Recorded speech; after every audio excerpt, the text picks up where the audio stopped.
Hello, everyone. Welcome back to another episode of Grid Live Encore. I'm Ben Schneider, joined as always by Brandon Crosslin. Brandon, how's it going tonight? It's going well, Ben. It's even better. It's nice to be the best part of somebody's Monday. Thanks, Amber. Yeah, go ahead and highlight that comment right there. We appreciate you tuning in every week, and it just makes it all the more special to be able to uh, get this in there every Monday night.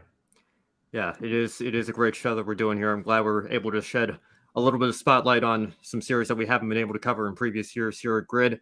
And one of those series is the W Series, which is part of the Grid ranking this year. And unfortunately, we were supposed to have our colleague Joshua Burch joining us tonight. He was so busy calling the action this weekend, he actually lost his voice. So unfortunately, he wasn't feeling well enough to join us live tonight. He did have a segment that he recorded to give his brief thoughts. So we'll play that in a second for you here. But it was just to give a brief recap of the weekend. It was Jamie Chadwick who picked up right where she left off last season. She swept the weekend with her new Jenner Racing team and ended up taking victory in both races. Now, Marta Garcia crossed the finish line in second in the first race, but was relegated down the order to 11th place, as you see here on the rest of the rundown for race one.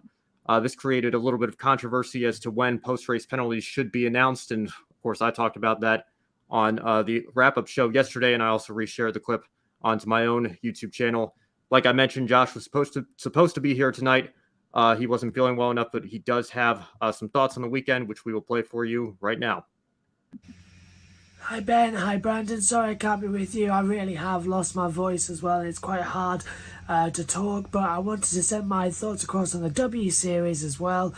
What a race. Jamie Chadwick speeding through both weekends. She said it after race one's victory that she didn't feel that she deserved that race win. She got it away from Nira Marti. Race two, however, she felt that she did deserve it and it actually boosted her confidence. And I agree with her as well. But to sweep the weekend, it kind of proves that she shouldn't be in the W Series. She should absolutely be in Formula 2 as well. It was a great comeback for Alice Powell in race 2 as well. After crashing out in race 1 and causing that red flag, to get third place was absolutely needed and absolutely bang on schedule. Great weekend as well for Emma Kimmerlein, despite the spin, she's got the pace, but she needs to learn that the last corner is not always a defensive move. 2 spins in 2 races, she's got to work on that, but the pace is there. Don't write her out for the championship. Do write in Alice Powell, definitely right in Jamie Chadwick. I'll take my 2 points gladly with that as well going forward. Now, going into it as well, I'm predicting that we're going to see a fantastic fight when we get to Barcelona, especially from Marta and Belen Garcia, their home races, and we saw how quick Marta was throughout the weekend. My money, though, definitely Jamie Chadwick for a 3rd championship in a row. Great start for Jenner Racing and a great W Series race as well. Hope you're both well. I'll nurse the throat, and hopefully I'll be okay for the weekend when we go for MotoGP. I know what caused it. Slept with the fan on, and that really has affected me across Saturday and Sunday. I'm fine. I'll be okay. The voice will come back eventually. Take care, guys. See you soon. Thank you for that, Josh. We hope to have you back next weekend. And as you can take a look at the rest of the results here in race 2, like I mentioned, Chadwick pulled off the double and won both races. And with that, it should be no surprise, she has a commanding points lead already. Like I said on yesterday's show, I think this is a championship that, for the sake of her career and the prospects of moving up, if 2 championships weren't enough, she almost has to go out and get a 3rd. Falling back and not winning a championship, I think, is not going to be a great look. It's good that she has an opportunity to continue to race in this series, but it does leave you vulnerable if you fall back. It's maybe not the best look to anybody that might be considering you for a drive in a higher level series, which we certainly hope Chadwick can get. She's got nothing left to prove in the W Series, but it would be good for her to pull off this championship. Yeah, she's got a great lead there in the point standings, and it seems like she has a great personality as well. I'd love to see her in Formula 2 or F1, and we hope Joshua keep that voice going, buddy, for next week. Yeah, you were saying right before you came on the show, I think even the general public, whether they know it or not, they've seen her in an IBM commercial recently, so she has made some headlines. Making the rounds. Yeah. We have our own Adam Lemery from the chat tonight. Good to see you, Adam. What's up, Adam? And a day in the life. Recognize you from last week's show. Thanks for joining us again. Asks, do you know if the track wherever track marshals were from, They did seem a bit lost in both F1 and W Series. I would have assumed SCCA chapter as Sebring and Daytona. I know the track marshals are usually volunteers. I don't know. I've got to admit, I'm not sure if there was anything different with this weekend. I know it's an inaugural event, so maybe there were some lesser experienced marshals out there, but that would be something to look into. Maybe our colleague Josh, that seems like the question that he would know. It's unfortunate, again, that he's not here to answer that, but that's something to consider there. Amber brings up another good point. I want to see Jamie come to IndyCar. That's the path that we've seen Tatiana Calderon take, and unfortunately, she hasn't had too much success so far to start this season, although she is still learning. The IndyCars are very difficult to drive, obviously, without the power steering, especially on the hard street courses. So hopefully she'll have a little bit more success as the season goes on. But I do think that that could be an avenue for Chadwick as well if things don't pan out on the European side of things. And we have another comment from A Day in the Life. The problem seems to be Chadwick has these deals that don't pan out. She was with Veloz, doesn't appear to be with them, and other partners, but no seat time. And that's something that, we talked a little bit about Miles Rowe last time on this show as well. There's constant success and winning all these races, and yet there's a question.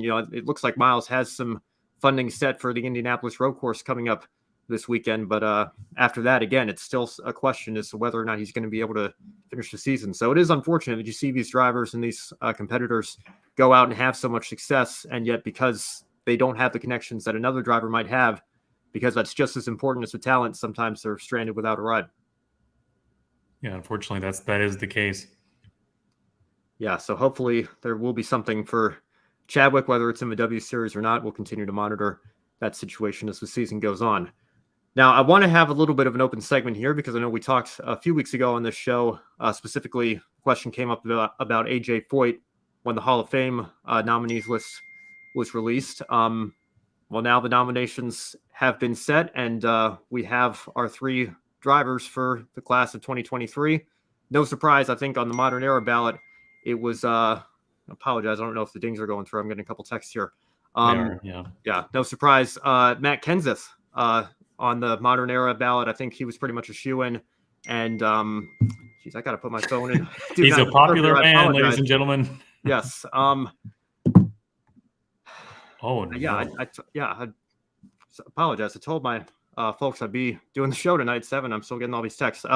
Sorry, where was I? Matt Kenseth. Again, no surprise that he was elected, I think, with all his wins and being a Cup champion. If you win a Cup championship, I think Bill Rexford's still the only champion that isn't in the Hall of Fame or is still active or not eligible or whatever the case may be.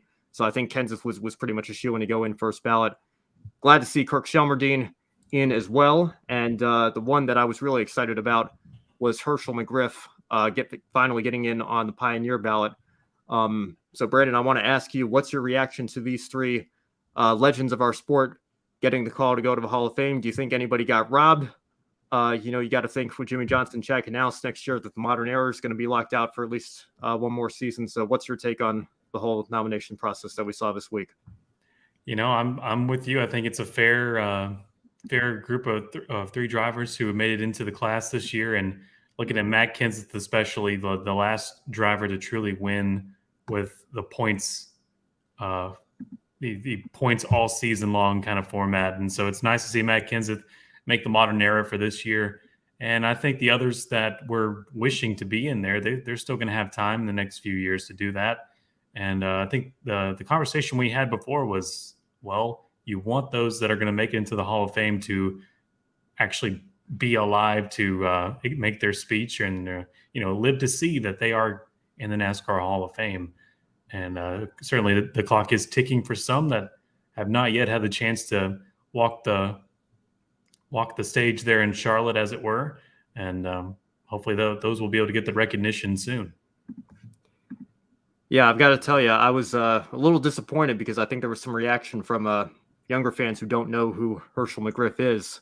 I think for somebody his age, to finally get this moment to be able to celebrate, it was great seeing him on Kyle Petty's charity ride and to kind of get his live reaction as that was going on. He's certainly somebody who was so well deserving. He had an incredible career, just to give people an idea, he raced against Red Byron and Haley Deegan. That's how long his career lasted, which is quite simply long old remarkable. time. Absolutely, yeah.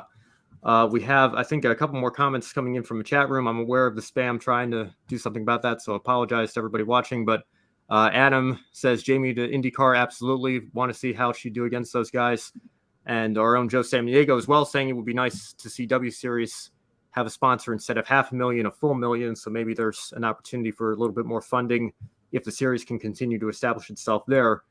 Getting back to the Hall of Fame, Amber asks, why only 3 nominees? This is something I want to touch on as well. We had 5 nominees going in for a while, but there was no set boundaries as to one of them had to be a pioneer or however many had to be from the modern era. And then they rigged it so that we will get at least one pioneer in every year, but that's the only person that we're going to be getting in because there's only 3 nominees now instead of 5 of however many get nominated that actually get selected. And then you throw in what happened in 2020. Obviously, there was no class last year because of the pandemic. So Dale Earnhardt Jr., Red Farmer, Mike Stefanik, they all had to wait a year to actually be inducted. I thought maybe there might be an opportunity to make an exception this year and double the amount of people that were going to go into the Hall of Fame or something like that. Brandon, I don't know about you, but I've always been of the opinion that in 2010, when the Hall of Fame first opened, the original 25 nominees, they were all legends of the sport. We all knew they were going to get in eventually. I think Red Byron was the last in 2018. Who's to say they shouldn't have just gone in right away so that we weren't wasting years? You know, David Pearson had to even wait a year to get into the Hall of Fame. We all knew that he was obviously a shoo-in. So have we run into a problem now where we have a lot of aging pioneers? You know, Herschel McGriff is 94 years old and, you know, Lord willing, will be around to give his speech, but he was running out of time. You know, I hate to sound morbid, but, you know, Herschel's in great shape at 94, but you don't have all day when you're getting up there like a lot of these pioneers are. It's great to see Red Farmer finally get in at 89 and give his own speech. Have we run into a problem here? Maybe we should have put all those guys in right away so that more pioneers that are still waiting their turn very patiently would have been in by now. Yeah, you make a great point, but unfortunately, I think now we're just looking at hindsight. What should we have done to get all these aging pioneer drivers in? But yeah, it would have been a bold move for sure in 2010 to just nominate 25 wholesale shoe-ins. But at the same time, maybe it wouldn't be because they're, you know, like you said, they're people in the sport you definitely know would be in there. You know, your Richard Petty's, your Jeff Gordon's, all of those just gimme drivers that you know are going to be in the Hall of Fame. Yeah, it probably would have been a smart move looking back. Now to see the problem that we have now with those who are aging that may not be able to see themselves making into the NASCAR Hall of Fame. Yeah, I remember this was an idea that people had even very early on. Some people were upset that Raymond Parks didn't get the opportunity to give his own speech and go in while he was still around. And, you know, it's unfortunate, obviously very tragic circumstances surrounding Mike Stefanik. He's somebody that I think should have been in long before he got the opportunity to finally go into the Hall of Fame. So, you know, like you said, there's nothing you can do about drivers in the past and how we treated the Hall of Fame in the past, but it is something to consider going forward. Maybe there are still enough deserving candidates and nominees that maybe we can continue to do 5 a year. Day in the Life has a couple of questions. Is Matt the youngest inductee into the Hall of Fame for NASCAR? I know what is Matt Kenseth now, in his late 40s, early 50s, I think? He's nearing early 50s, I believe. Yeah. I know Biffle's in his early 50s. I think Matt's a few years younger than he is. Tony Stewart as well. I think they're kind of around the same age. So that's a good question. I can't think off the top of my head anybody that I know is actually, I take that back. I think Dale Jr. is younger than Matt Kenseth. I wouldn't bet my life on that, but Matt turned 50 on March 10th. There you go. I think Dale Jr. is 47, if I recall correctly. I think he was born in 74. So that's at least one right there. So I guess the answer to that question is no, but certainly on the younger side. And, you know, I think right there with Stewart, again, drivers that were pretty much shoo-ins to go in on the first ballot. Amber says, I like the Hall of Fame idea by NASCAR, but I hate that Hall of Fame song that everybody plays in the script. Well, I guess you can't please everybody all the time there. Day in the life. Why not 2 pioneers and 1 modern era? To That's kind an of speed up the interesting- process, I suppose. Yeah. that is an interesting idea. I think if we only had to have 3, and again, I think there's enough deserving nominees that we could continue to do 5 a year, especially since we missed a year with the pandemic. That is an interesting concept, because I think, a lot of people were saying, Matt Kenseth is very deserving, but we kind of set a precedent. I think even his career was more impressive, with no disrespect to Bobby Labonte, because he's a Cup champion and an Xfinity champion as well, but he doesn't have as many Cup wins as Kenseth does, and he still went in on the first ballot. I think there were some people saying, well, he's certainly a Hall of Famer, but maybe he could have waited a little while. So I don't know if it's just recency bias that we want to put in these guys to become eligible right away, and I think some of them certainly do deserve it. I mean, Jimmy Johnson is, I think NASCAR hasn't once said he's not a first ballot. Doesn't need a ballot. He'll obviously get in next year, but I think, the unfortunate part of that is Chad Knaus is going to be eligible as well. I think it's going to be a lot of people's 1-2 punch. So if you didn't get in on the modern era this year, good luck getting in next year. You're probably going to have to wait at least until 2025. Yeah, and who's to say that we can't just, NASCAR Hall of Fame makes the rules. Who's to say we can't just add a bunch of pioneers next year? Just have a special year where all pioneers 80 plus. If you've not been put in there yet, here you go.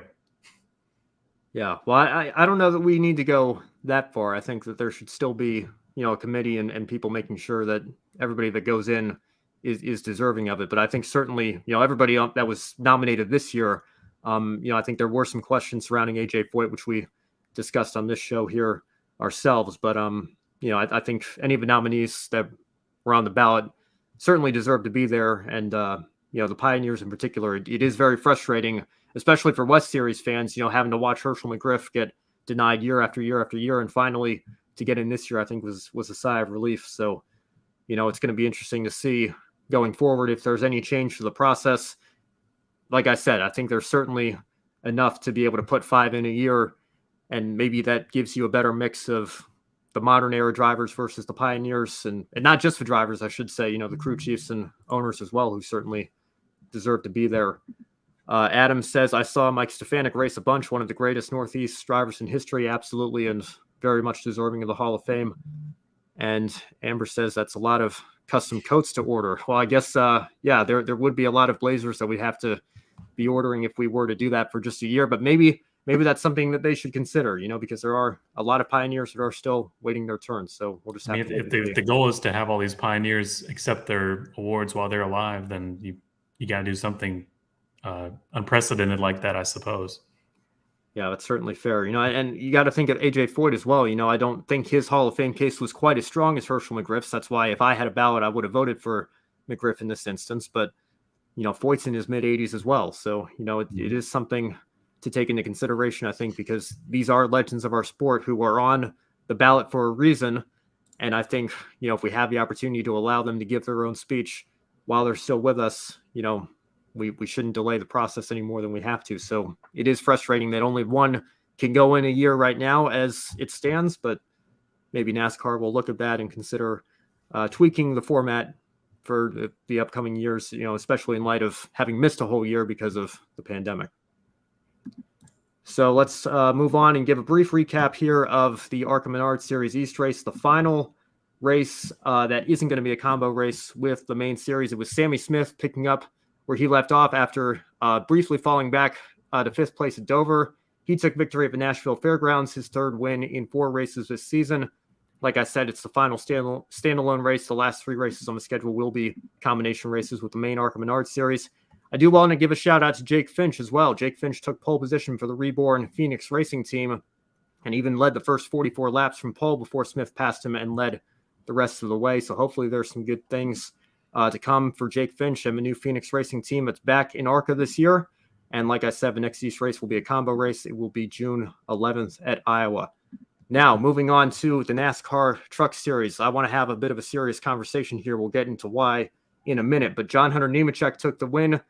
Unfortunately, that's not necessarily the story that everybody was talking about on social media after the race. There was more controversy that came up in regards to the winner's interview on the front stretch. As Nemechek was being interviewed, he and FS1's Jamie Little were faced with another instance of fan interference. and we have a clip to show you on that front as well. Take a look. Everyone that puts their heart and soul into what's going on is huge. So, Brandon, it just makes me sick that some quote-unquote so-called fans, and I'm going to call them so-called fans, continue to think that this is acceptable behavior. So I want to get your reaction to this. And I also want to ask, do you think this is further proof that we should go back to what worked for decades and bring the winner's interview back to victory lane? Yeah, I'm pretty dumbfounded by seeing that again. It's disappointing that we still have things like that happening in the stands and people that have the audacity. I mean, they're obviously intoxicated, or maybe they're not, but intoxicated fans not making the best judgments here. And I think the broadcast or NASCAR, whoever it is, not making the best judgment here, keeping the driver victory interviews so close to the fans. And like you said, like we've been saying last time we had an incident, we need to move things back to victory lane where they belong. It's where the victor goes, and that's where you have your interview. And it wasn't broke, and we tried to fix it, and this is the fruit of that endeavor. I think it's proved to be something that we shouldn't be doing, and more importantly, in the view of driver safety, it's certainly not something we should be putting drivers in a position of being injured or, I mean, even killed. Who knows what they're going to be throwing out there and how far away they're going to be throwing it at you. You know, I should have waited a week to release that video I did, because then I could have used some footage from this weekend and, just another instance highlighting, I don't want to throw all fans under the bus, but, I used a couple instances from Talladega. And, there was a time when Jeff Gordon was being pelted with beer cans and soda bottles and all that. I remember seeing that live. Yeah. Yeah. So that's something that, is concerning enough when you're in the car. And then, just imagine if, Steve Burns or Matt Yoakum back in 2004, whoever it would have been, had to run out and do a winner's interview on the front stretch in the midst of that situation. I mean, surely they would have had to call some sort of audible and maybe bring Jeff straight to victory lane. But, I want to put a call out here. I doubt anybody from Fox or NBC is watching this, but no. It is a sentiment that I think it's not a controversial opinion. You look at what's trending on social media every time we have one of these interviews and something goes slightly wrong. You can just go ask Brandon Brown what happened to his entire career. Ruined his career, man. Yeah. I mean, it really did. It's a shame. And, it's just something that I don't think, you can say we can try to convince fans to be better, but there's thousands of fans in the grandstands. You're pretty much guaranteed to have a handful that are going to cause problems like this. And it's not just, throwing stuff onto a track. We've seen, I remember, we were just talking about Matt Kenseth a few minutes ago. You remember the Watkins Glen race in 2007 where they were under a red flag and a fan ran out onto the track trying to get his autograph. Yeah. We've seen fans, climb the fence for no reason under green. I mean, it's just, some of them can be a rowdy bunch. And unfortunately, I think when you put the drivers that close to them, because that's what you want to do for the winner's interview, it puts the driver at risk, and it puts the interviewer at risk as well. But if that beer can is just a little bit over to the left, it strikes Nemechek or Little in the head. Who knows what could have happened. I think we had a comment from Amber as well. That would have knocked out anybody. Absolutely. And I was under the impression that they do not have glass containers at sporting events. Maybe is that not the case? Was that a glass bottle? I think it looked like it. I think it was a full beer can. I think Nemechek can. So. Okay, like a tall boy kind of can. Okay, something like that. But it was unopened, so it was certainly full. And so they had obviously had a few, so they weren't too concerned about the one that was unopened. So that might tell some more of the story than we've already heard. Yeah, and I mean completely unprovoked too. Like forgive me if I'm wrong here, but I don't recall Nemechek doing anything in particular during the race that would have upset an average fan. Not at that race anyway. But fans will be fans, and so-called fans will be so-called fans. Yeah, Thug was identified and caught. Yeah, I do believe I heard that as well. At least they identified whoever it was, and absolutely, I think it may sound harsh, but you do something that ridiculous and stupid, I think, unfortunately, there's nothing else there's no other punishment that fits the crime. That can't happen again. And, the way to ensure that is to keep you from the racetrack. You're going on the list. Yep. And, Jamie absolutely, Jamie Little as well being out there. I feel like Dega and Darlington would be the worst fans to do this stuff. I know Talladega, unfortunately, certainly has that reputation. Would have liked to think maybe Darlington didn't, but, one more incident like this, maybe, that they'll start gaining that reputation, which I think is unfortunate because Darlington is one of the most historic tracks that we go to, as is Talladega, so it is unfortunate that this has to be in the back of drivers' minds. She mentions Dega. That reminds me of the time that the pace car was stolen and taken for a joyride, and immediately apprehended. But it was more of a laugh than a danger. But also a danger. I mean, the race hadn't started yet, I think, so it was more of a laugh. But anyway, stop this whenever you like. There's all sorts of instances where fans have done something, that simply shouldn't be done. Day in the Life here says maybe stop allowing fans to bring coolers full of beer. I know there was a big cooler controversy last summer at Nashville. Still going on. That's your home track, right? Is there any update on that? I haven't seen anything yet. People are just making jokes about it on their social media. They've got a project going on across the street from the speedway, and they're laying down some concrete and stuff. And people are like, "Oh, is that like where you're going to bury all the coolers of the world so we can't, people just being really tongue in cheek about it?" But no, not really any update per se. I think a lot of people are just going to keep bringing their grocery bags of water and ice and making the most of it, because that's another story.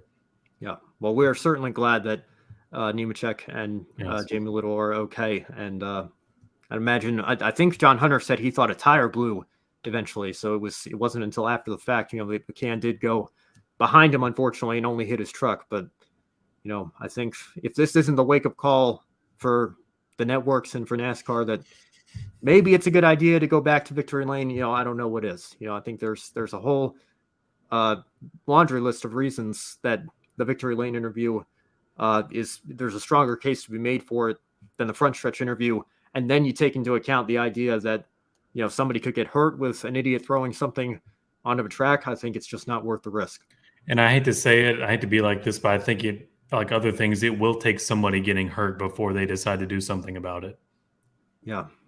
Unfortunately, a lot of times that is what it takes. We wait until, a tragedy or an unfortunate circumstance does happen, and then we take a look and see, what we can do to make improvements. Unfortunately, this might be one of those situations here. Only time will tell. Yeah. Well, on a happier note, I do want to highlight a couple of strong runs from the top 10. I want to give a call to Carson Hocevar as well, who continues to carry the Nice Motorsports banner. I think it's only a matter of time before he gets his first win, coming home in second place. And how about Todd Bodine at 58 years young, just his second truck race since 2013, and he comes away with a 9th place finish. He crossed the line 10th. He was promoted to 9th after Matt Crafton was disqualified. So, Brandon, I want to ask you, just how impressive is Todd Bodine in only his second truck race in almost a decade to come out here and already have a top 10 finish? That's really cool. I like seeing Todd Bodine back in a race truck, and he got that 9th place finish even after having a spin, I believe, during the race, and right, he handled that pretty well, not kind of keeping it off the inside barrier pretty safely. But yeah, 58 years young, and he had that. What was his other race this year? Was it Daytona? It wasn't Daytona. I think it was. It's a good question. I think it was one of the Las mile Vegas? and a half. But it might have been Vegas. Yeah, it was Las Vegas. That's right. Okay. Early season jumbles, but anyway, Vegas and then Darlington. It was really nice, and also I like to see Marcus Lemonis, still stepping up and helping out Bodine in kind of his farewell drive with Camping World on the truck, and it's a pretty paint scheme as well. Yeah, I think the whole favor was to get Bodine to 800 starts, and assuming that the deal continues to work, and I think certainly, Bodine, like he said in his post-race interview online, you've got to keep expectations reasonable, but a top 10, I think, is certainly a win for somebody who has been out of a truck for so long.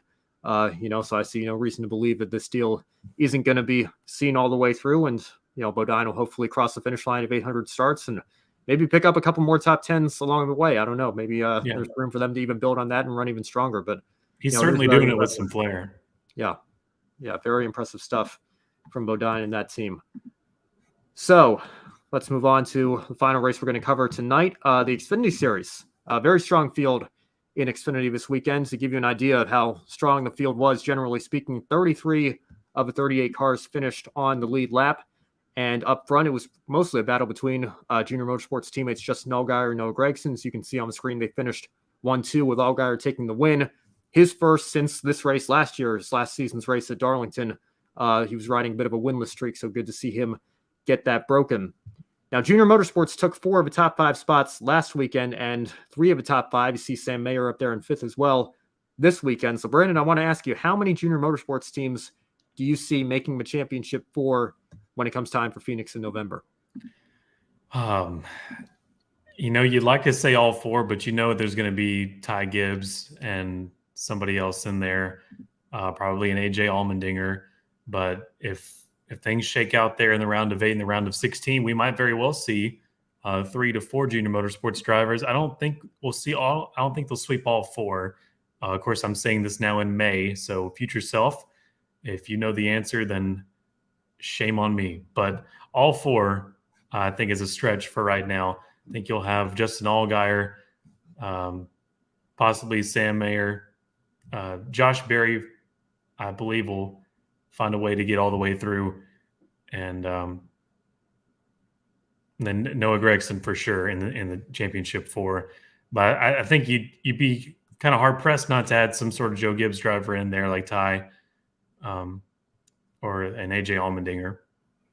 Yeah, well, Ty is in a bit of a slump. It's been 4 whole races since he won a race. And I think that, what more can you really say? I mean, that is a slump based on.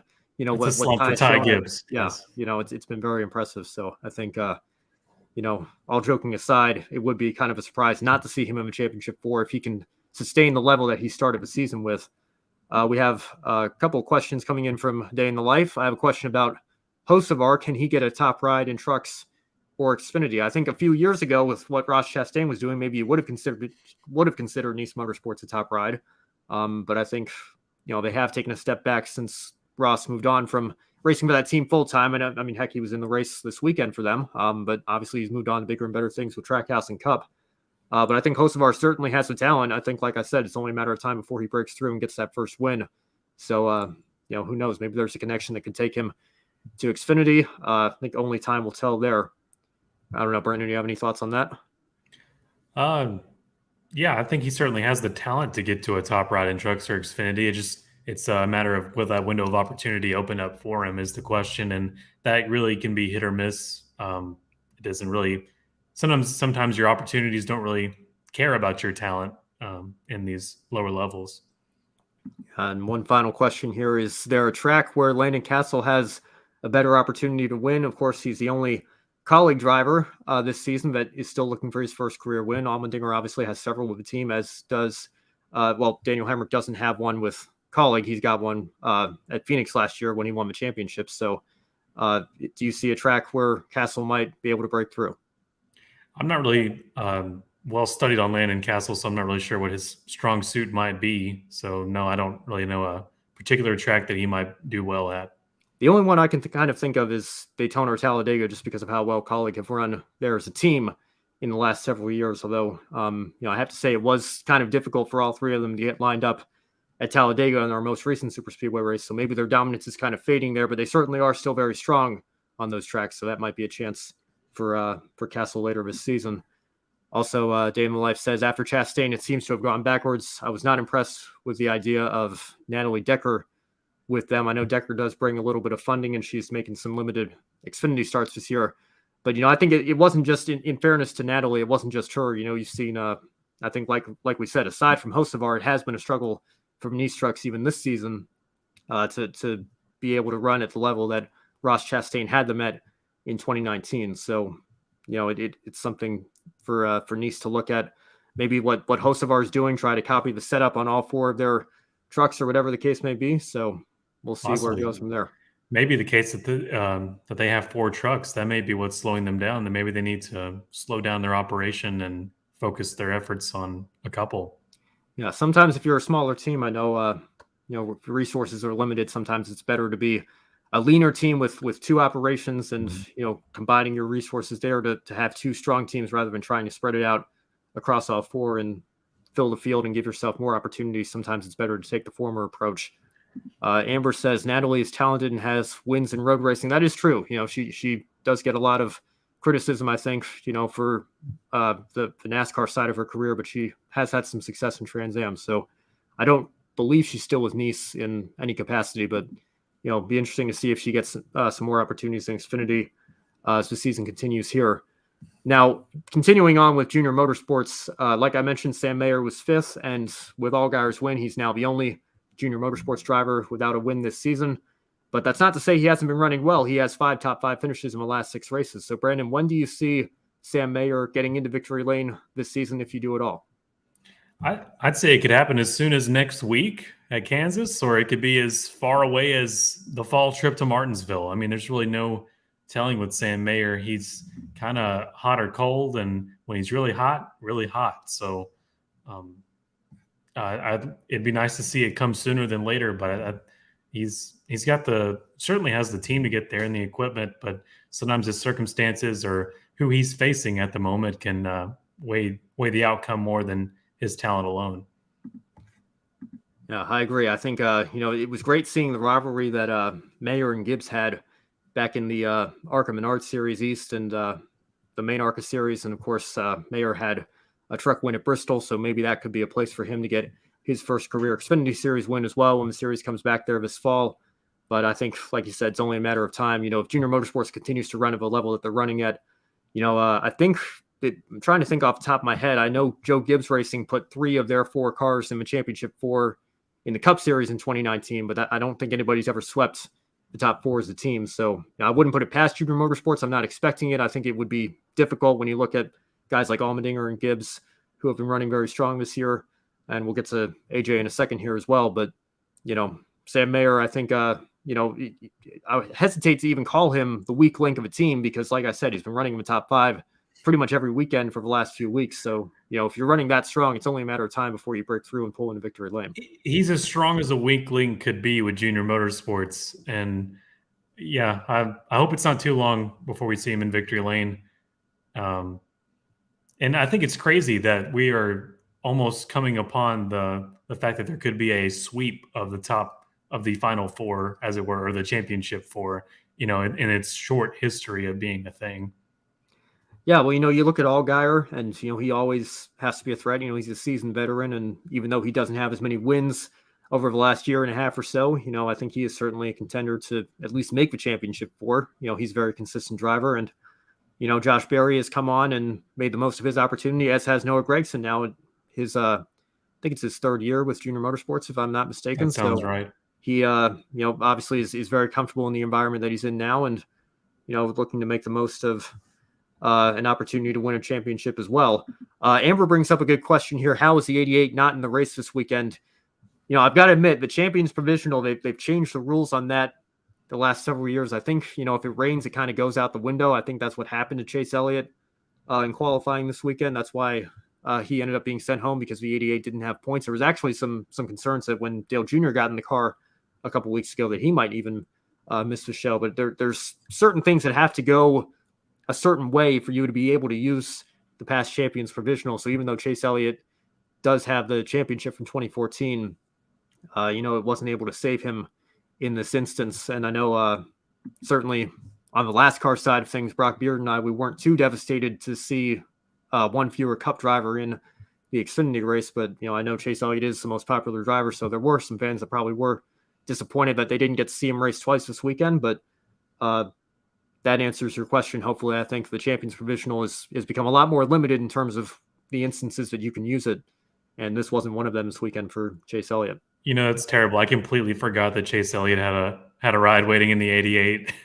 I mean, yeah, I saw that Instagram graphic maybe once, and I just forgot about it and didn't even realize that it didn't happen.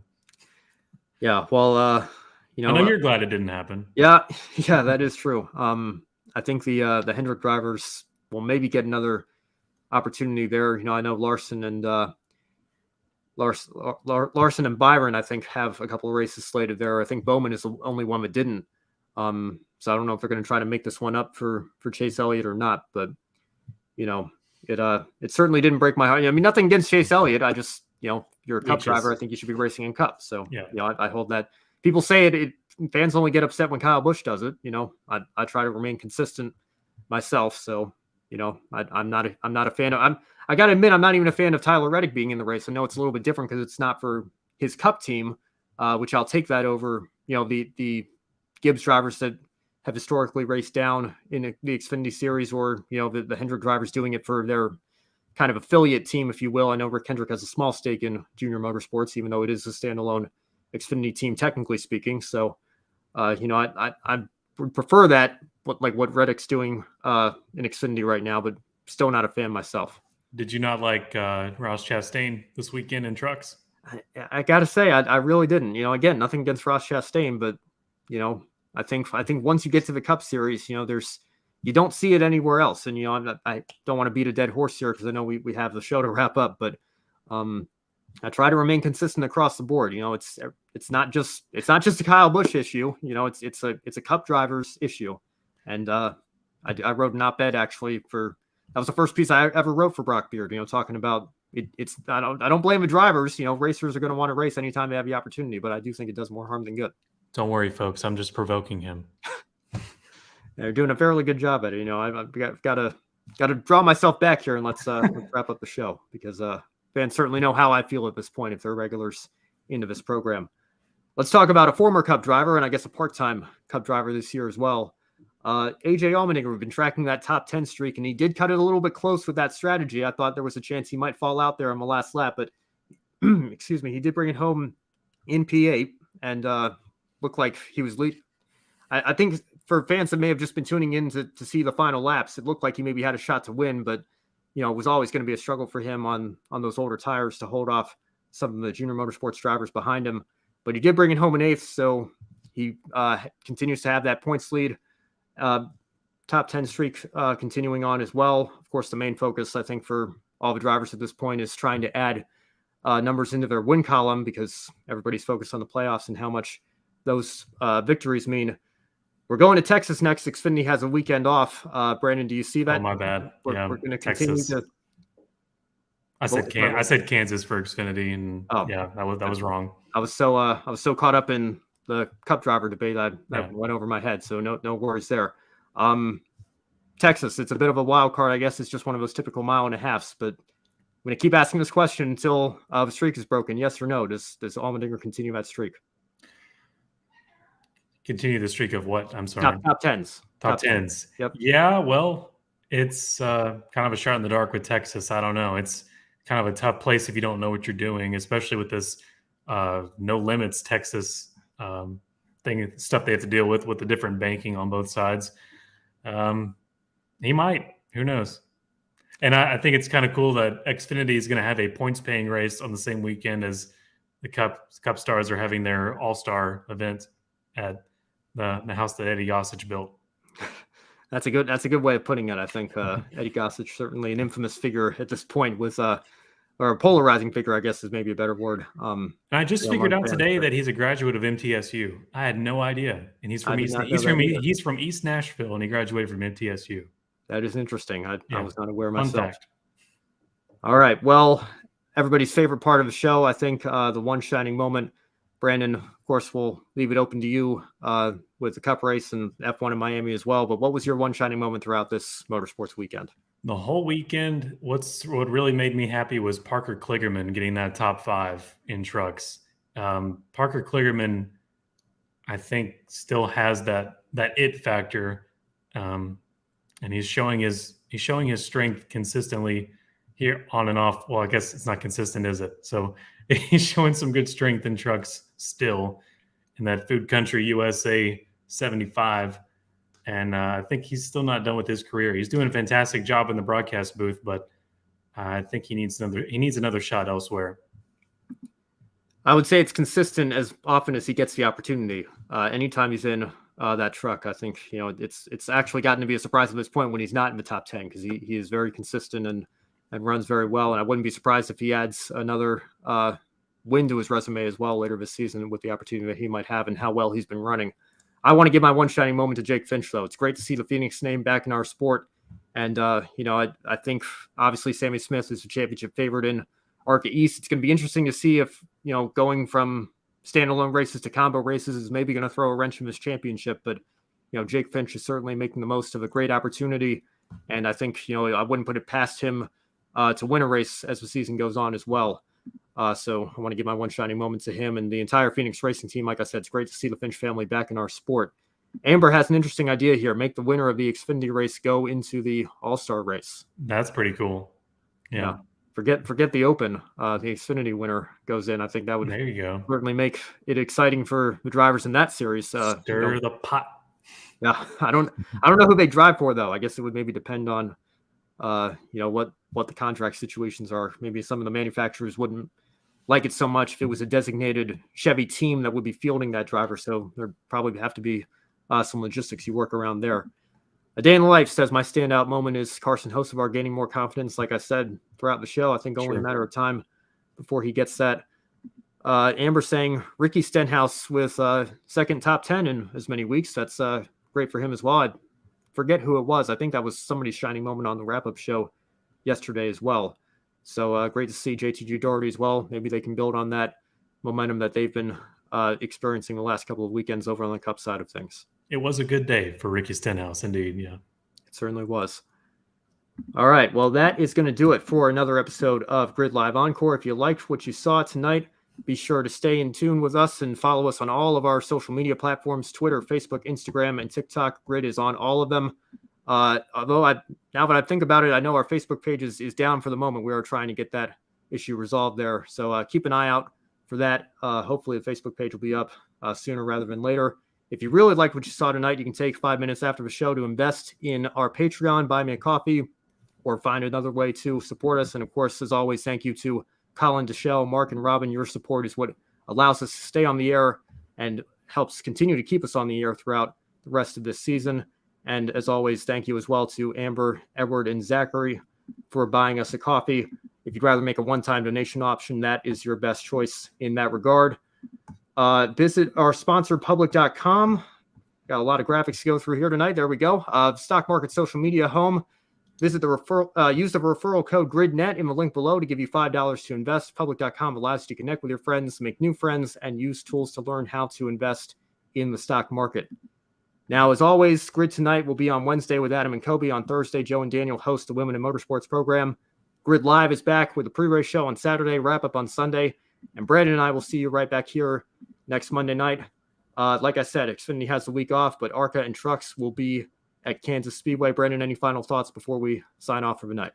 Well, I'll make my little month of May note for the Indianapolis 500. Stephen Wilson is going to be the 33rd entry in the field. So we will have 33 entries for the month of May. And unfortunately, though, there will be no bumping because, if you have 33, there's not going to be any more to deal with in qualifying. But at least we've got a full grid. That's more than we were hoping for just a few weeks ago. So looking forward to the month of May and going to wear one of these hats every week before the month is over.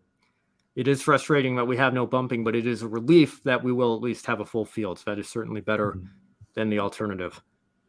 All right. Well, that is going to wrap it up for us tonight. As always, I'm Ben Schneider for Brandon Crosslin as well. Thank you for watching. And as always, have a wonderful week. We will see you next time. Don't be an anonymous investor. Join the stock market social media platform, public.com. Invest any amount of money and share with friends and new friends.